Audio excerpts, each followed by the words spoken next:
Situpigie Mtuse makofi kwa kukomesha madharau. Na hiyo madharau ya kudharau watu wa jamii zingine ndiyo Mtuse aliongoza na sisi bunge la kitaifa na bunge la Senate.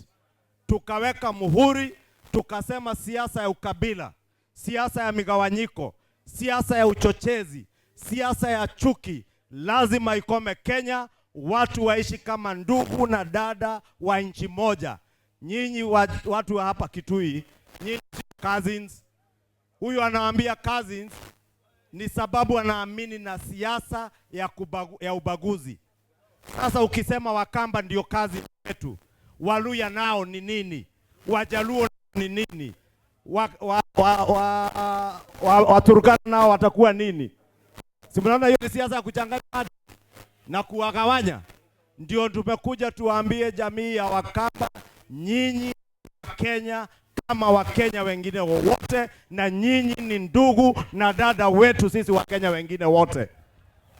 Wakati tunafanya maendeleo Kenya, lazima hata hapa Ukambani mpate maendeleo, sababu nyinyi ni Wakenya na ni walipa ushuru. Kweli si kweli?